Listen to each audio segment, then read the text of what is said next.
Welcome to A Magical Life, Health, Wealth and Weight Loss.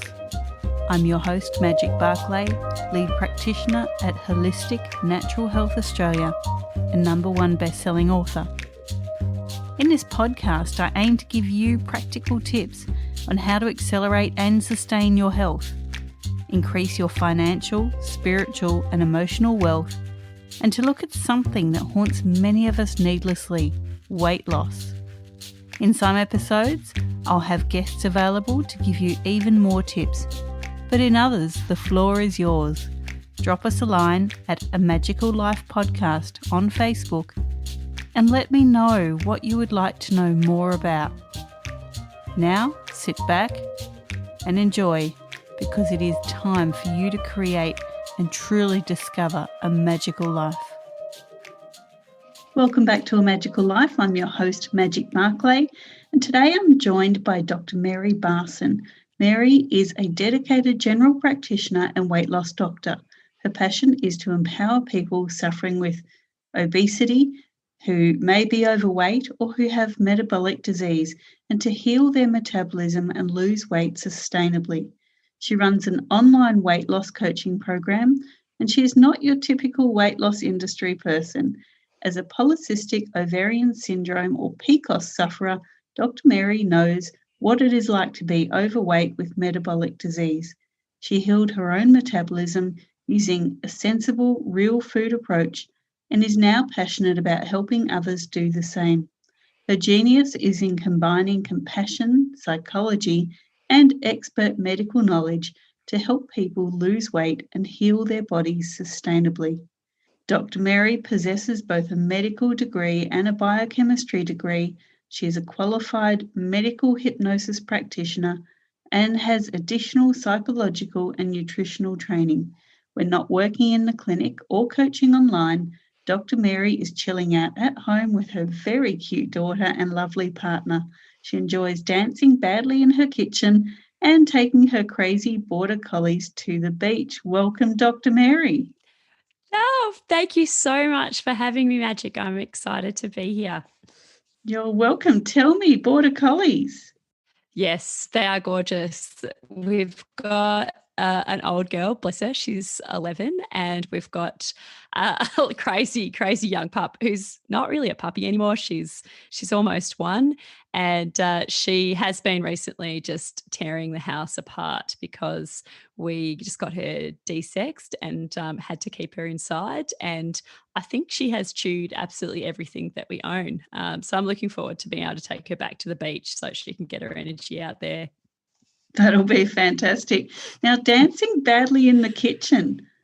What do you dance to? Spotify lists. So mostly I haven't really moved on from the 1990s. Musically, I'm still stuck in that decade. So particularly grunge and hip hop and punk and all of that stuff from my adolescence. Just can't get enough of it. My 8-year-old daughter is slowly dragging me into this century, though. She likes a lot of modern pop music. And it's actually just a really good way to de-stress. It's very powerful. Listening to music and having a dance gives this wonderful buzz of serotonin and dopamine, and it is a great way to kind of bookend the day before we start the bedtime routine. I love that. That is so cool. Well done. Now, welcome to the podcast. We talk about a few things here, and of course, probably the overarching thing is weight loss, which we'll get to. But first of all, Dr. Mary, what can your expertise do to accelerate health? When we talk health, we're talking not just the physical, but the spiritual and emotional.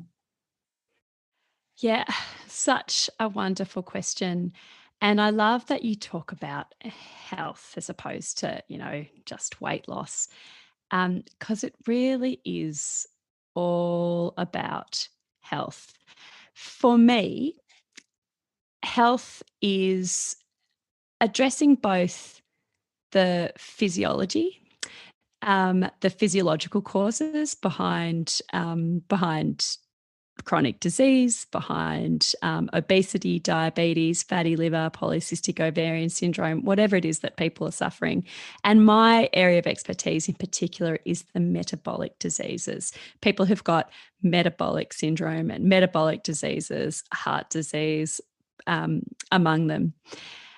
So it's about the physiology, addressing the hormonal cause behind why people gain weight in the first place, why people get metabolic disease. And it is, and you do that with real food, with real food and good nutrition. And it's also critically about addressing the mindset. And mindset is not willpower. That's absolutely not what I'm talking about. I'm talking about the psychology of positive change. And an enormous part of that is compassion, self-compassion. Self-compassion needs to be the centre stage of all that we do. We were talking a little bit off air about weight loss and the need, as you said, to be self-compassionate, but to really understand that every step along your journey is just a step. It's not the destination. And certainly out in the media and in the general world, we hear so much about dress sizes and, numbers on a scale. What do you think is more important for the listeners to really focus on during their weight loss? I love celebrating the power of progress. So to achieve our health goals, whatever they might be, and your health goal, a person's health goal might be to reverse their diabetes, to reverse their fatty liver, to heal their polycystic ovarian syndromes, to normalize their periods so that they can get pregnant. It might be a weight goal, and that is really common. People like, I want to lose 30 kilos, I want to lose 40 kilos. And I think having those long-term goals are extremely important. And with the right advice, like the right nutritional advice that aims at healing the metabolic causes, you can definitely get there. However, it is easy to be demotivated when you're focusing on these long-term goals. And I think it's incredibly important to celebrate your wins along the way. Every time that you make the healthful choice, that you walk past the biscuits in the tea room, or you go for a walk to deal with, a really stressful day rather than eating an entire tub of Ben and Jerry's. When you make healthful choices, you should really celebrate those. I think that's really, really important. And I think another important part to that fabulous question you asked me is that weight is not the end all be all. It is important in that it is important to be healthy and metabolically well.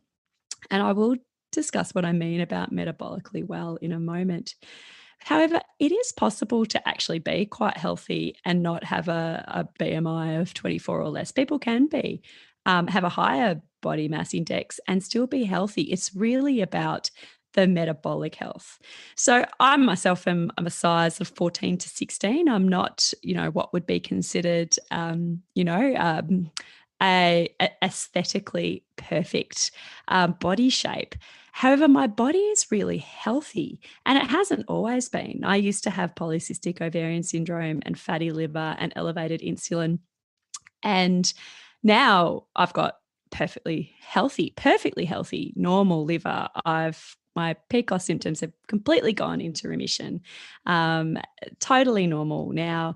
And this body is actually really well and feels good and can do lots of stuff and feel strong and healthy, which is great, whilst being this size sort of 14 to 16.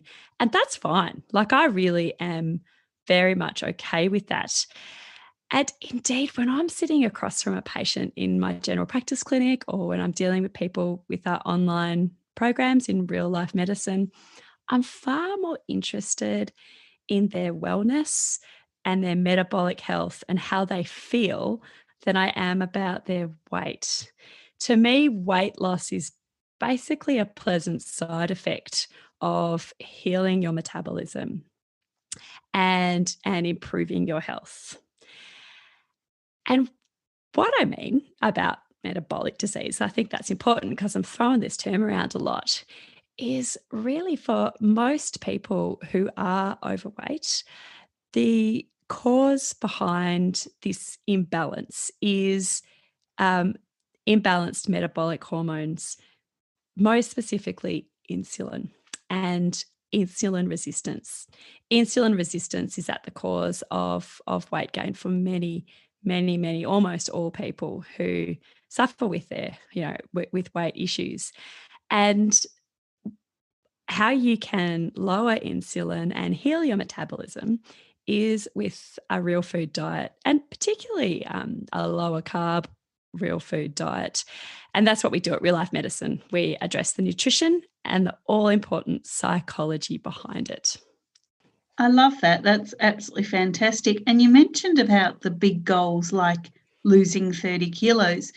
And I often say to my own coaching clients, and previously when I had a gym, if you don't hit that 30 kilo goal, but you get to 28, have you failed? And they go, oh, but it's not 30 kilos. Okay, but 28's pretty damn good. I mean, that's half a person. So we really need to be mindful that it's great to set these lofty goals, but they're just a guide. They're not the be all and end all, as you said. Absolutely. And it's so critical to focus on your progress along the way. As a doctor, one of my absolute favorite things about working in this area of metabolic health that I do is non-alcoholic fatty liver disease. I don't like non-alcoholic fatty liver disease. It's a terrible illness and it's incredibly common. About a third of all Australians have got this often silent illness. Non-alcoholic fatty liver disease is caused by having elevated insulin and insulin resistance when people are eating like a standard Australian diet or a high carb diet. And one thing that I absolutely love about my job is that when people transition to real food, particularly low carb real food, is that their fatty liver, which is quite a dangerous condition, resolves in like immediately, like days to weeks. And that is an incredible win for people's health, wellness, longevity. The fact that they have healed their body really quickly by normalizing this liver inflammatory disease. And it happens in a few weeks. That's an incredibly important win to celebrate. And of course, not everybody is getting blood tests to test if they have fatty liver and if their fatty liver is resolving. But it's an incredibly important win that happens really, really quickly when people transition to, a healthy lifestyle. They can go from having a really potentially dangerous condition with their liver to it being completely gone. And this can happen sometimes before people even lose a kilo. So it really is about a holistic health journey is what we need to embrace, and embrace every positive step along the way, and not just focus on an arbitrary number on the cold scales on our bathroom floor. Totally. And I love that you talk about the liver and the health of that. So many people don't know how unwell their livers are. And they seem almost surprised when the blood sugars aren't right, or they're not metabolizing B vitamins, or, they just feel that CFS, chronic fatigue syndrome kind of symptomology. And yet they've never addressed their liver. The liver is an incredible organ. It's an incredibly forgiving organ. If we just stop taking away whatever is badgering it, whatever the toxins are, it will heal itself incredibly quickly. And yes, it is an incredibly important organ. It does so much for us. It is the workhorse of the body, our lovely livers. And it is really common. As I said, the studies have done recently looking at like a full third, 28.4% of Australian adults have got this disease called non-alcoholic fatty liver disease, and most of them don't know it. It is a silent epidemic. And it's an important condition because it's a marker of other problems such as high blood pressure, heart disease, risk of strokes, risk of dementia, risk of lots of things. And it's associated with being overweight, but people of normal weight can have non-alcoholic fatty liver disease as well. So it's incredibly common and incredibly important to know about it as well. And it can be easily fixed with real food nutrition. Exactly. And in my practice with functional health solutions, we talk about the 3 phases of liver detox, which no one seems to be talking about. And listeners, it might be seemingly a good idea for you to help your liver, but you need to address phase 3 first, which is your gut. And when we're eating processed foods all the time and we're clogging up our large intestine or our colon, our gut can become permeable by pathogens and undigested food, and that causes problems when you go to try and detox your liver. You haven't got a solid basis to expel what you're actually working with. So, there's a large array of things that need to be addressed. But as you said, Dr. Mary, with real food, you're already addressing part of that. You're not putting in things that are going to destroy the lining of your colon. You are not going to be putting excess pressure on your liver. And by taking yourself through the phase 3 detox of stop putting things in that are going to harm you and constipate you, you're already winning the battle. Yes, we've got 3 main detoxifying organs. That's our liver, our kidneys, and our gut. And they definitely all work together to naturally detox our system. Love it. Now, Dr. Mary, what are your top 3 tips to creating wealth?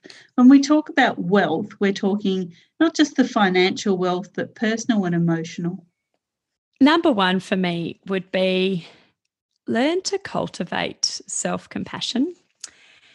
Because when you can be kind and compassionate to yourself, many, many other changes become possible, far easier. Self-compassion is a learnable skill. And I'll come back to that one. My second one would definitely be eat real food, and letting real food, that is food as close as possible to its natural state when it was taken from the animal or taken from the plant with minimal human interference, certainly not having seen the inside of a factory. When you eat real food, it allows your metabolic hormones to balance naturally. In a very real sense, food is medicine, and it is either going to be the most powerful medicine you eat or the slowest and most insidious of poisons. And my third tip would be to meditate, to have some kind of daily active relaxation. This is really important part of cultivating that self-compassion as well, that makes change so much easier. And meditation, it can be 3 minutes a day, honestly. 3 minutes of mindful breathing, if that's your thing, is enough to sort of allow profound changes in our health and wellness over the long run. Dr. Mary, self-compassion, is there a framework or are there steps or building blocks that people need to look for? There is. There's actually quite a lot of science behind this, surprisingly. The Stanford University in particular has got a centre of compassion where they do lots of they study the science of self-compassion, which I love. And yes, there is. There's 3 main steps to be able to cultivate self-compassion. And when you can view yourself with compassion and kindness, you don't need to hate and berate yourself for every slip up that happens along the way, but you also don't need to just continue on with unhealthy habits in numb denial. It allows you to walk this medium path between self-beration and numb denial. So the 3 main steps that are all doable for everybody is, the first one is to be kind to yourself. This actually can be really difficult for some people. being kind to yourself. So let's talk about if somebody is on a healthy eating plan because they want to heal their metabolism and lose weight and get well and reverse diabetes, whatever their goal is. And they woke up in the morning. I am going to stay on plan all day. I am going to eat my healthy breakfast, my healthy lunch, my healthy dinner. And then they have a stressful day at work and they go into the tea room and they eat 5 Tim Tams. So they kind of have a choice here. They can either completely hate themselves, say, I'm useless, I'm hopeless, I can't do it anyway. What's the point? Just give up. Or they could say, I'm useless, I'm hopeless, doesn't matter anyway. I might as well just eat the whole packet of Tim Tams. But you could pause instead and treat this episode with some compassion and kindness. And one way to cultivate self-kindness is to watch yourself talk and talk to yourself like you would a friend. So would you scream at a friend and say, you bloody idiot, I know you couldn't do this. I know that you're hopeless. This is just proof of how completely useless you are. Or, would you perhaps say something a bit kinder to your friend? And imagine talking to a friend when you're talking yourself through this. The second part is really important, and it is to accept that we're all human and that mistakes are really just a normal part of being human. We humans will always make mistakes. It's an integral part of being human. We are going to stuff up in big and small ways in all domains of our lives all the time. That's just what's going to happen. And it's okay. It's okay. We don't need to be perfect. We need to progress. And so accepting that you're human is a really important part of self-compassion. And the last one is to practice mindfulness. And this comes into my tip about a daily relaxation meditation practice, even for a few minutes each day. Because what a mindfulness practice allows you to do is you develop a really very easy and obtainable skill of being able to watch your thoughts, providing a little bit of mental space so that you can catch yourself when you are talking to yourself really negatively, for example, or when you're not accepting your own inner humanity. And being able to have that space allows you to do those first 2 steps of the self-kindness and then accepting you're human, and also provides a mental space where you can find a gap between what the stimulus, like your colleague stressing you out at work with some unhelpful client, or your boss just dumping an extra project on you all of a sudden, like the stressful stimulus, and your response, running into the tea room and eating the Tim Tams, or going home and drinking a bottle of wine, versus taking a break, going outside, drinking a cup of tea, calling a friend, something else that is more healthful. And mindfulness allows you to find that gap. And this is certainly not my sole intellectual property here. This is well established psychological theory. And Viktor Frankl, who is an amazing gentleman, author and psychiatrist, who was a Jew in the Auschwitz concentration camp and has written many, many, many books on this topic. He developed this idea of finding this gap, that we all have this intrinsic ability to find the gap between the stimulus and our response. And it's an unbelievable story. He developed this ability while he was in Auschwitz, while he was suffering just the most horrible degradation, imaginable. He found what he calls, the last freedom, which is he could have every other freedom taken away from him, but not his internal freedom about how he chooses to react to the stimulus that is around him. And he exercised this final freedom, and it got within him stronger and stronger and stronger. And he became an incredible inspiration to other people within Auschwitz, including many of the guards as well. And he went on to write many, many books, and an extreme example. But he says between stimulus and response, there is a gap. And in that gap, we have the ability to choose our response. So self-compassion, very, very easy and obtainable. Being kind to yourself, accepting that you're human, and having some daily mindfulness practice so that you can find your own gap. And of course, we're not talking about horrible situations such as Viktor Frankl went through, but just to help you navigate the day-to-day ups and downs of life, you can always find that gap. You don't need to be reactive. You can find the gap and choose how you want to respond. That is fantastic advice. Absolutely brilliant. Now we have so much more we need to talk about, including weight loss. Would you, Dr. Mary, be able to join us in episode 57? I would be delighted. Fantastic. Listeners, this was episode 56, part 1 of the physiology and psychology of weight loss.